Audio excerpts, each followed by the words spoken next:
আগামীকাল মুখোমুখি বাংলাদেশ ভারত। তবে ভারতের একাদশে নেই দুই তারকা ক্রিকেটার। সেক্ষেত্রে বাংলাদেশের বিপক্ষে আগেই ছিটকে গেছেন বুমরা, এদিকে থাকছেন না আইপিএল ইতিহাসের সবচেয়ে দামি ব্যাটারও।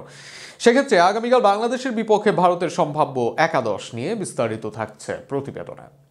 ভারত বাংলাদেশ লড়াই ক্রিকেট বিশ্বের অন্যতম জমজমাট লড়াইয়ে পরিণত হয়েছে, আর সেখানে ভারত ও বাংলাদেশের লড়াইয়ের দিকে সব সময় চেয়ে থাকে দর্শকরা। আগামীকাল আবারও মাঠে নামবে দুই দল। লড়াইটা যেমন একদিকে মর্যাদার, আর একদিকে দুই দলের জন্যই ম্যাচটি গুরুত্বপূর্ণ, কারণ এই ম্যাচে পা হরকালেই দুই দলই থাকবে গ্রুপ পর্বের বিদায়ের শঙ্কা। সেখানে বাংলাদেশের সাথে শক্তিশালী একাদশ নিয়েই মাঠে নামবে ভারত দল। দলের ওপেনিংয়ে থাকবেন রোহিত শর্মা। দলটির অধিনায়ক রোহিত শর্মা নিজেই সম্ভব শেষ আন্তর্জাতিক টুর্নামেন্ট খেলবেন তিনি। আইসিসি টুর্নামেন্ট মানে যেন থাকে রোহিতের ঝলক।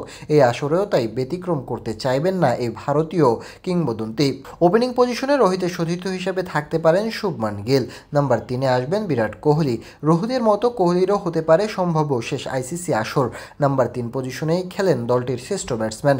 আন্তর্জাতিক ওডিআই ক্রিকেটে 14,000-এর হাতছানি সামনে নিয়ে এই ম্যাচে মাঠে নামবেন কিং কোহলি। নাম্বার 4-এ দেখা যাবে শ্রেয়স আয়ারকে। 63 ম্যাচে 48 অ্যাভারেজের সাথে 107 স্ট্রাইক রেট, 2000-এর অধিক রান। মিডল ওয়ার্ডারে আয়ারের উপর ভরসা থাকবে ভারতীয় দলের। তারপরে নাম্বার 5-এ আসবেন লোকেশ রাহুল। ওপেনিংয়ে খেললেও মিডল ওয়ার্ডারও বেশ ধারাবাহিক রাহুল। নাম্বার 5-এ দেখা যাবে ভারতের হয়ে 78 ওডিআই ম্যাচ খেলা এই তারকাকে।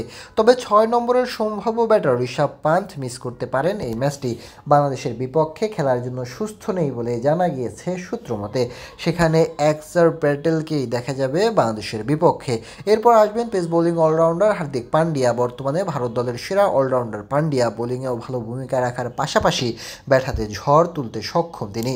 নাম্বার 8-এ দেখা যাবে রবীন্দ্র জাদেজাকে। অলরাউন্ডার জাদেজাও ভারতের হয়ে ভূমিকা রাখবেন দুই দিকেই। শেষের দিকে ব্যাট হাতে ভূমিকা রাখার পাশাপাশি বল হাতে মূল দায়িত্ব থাকবে জাদেজার পর 3 পেসার নিয়ে মাঠে নামতে পারে ভারত দল। তবে 2 পেসার নেওয়ার সম্ভাবনাটাই বেশি।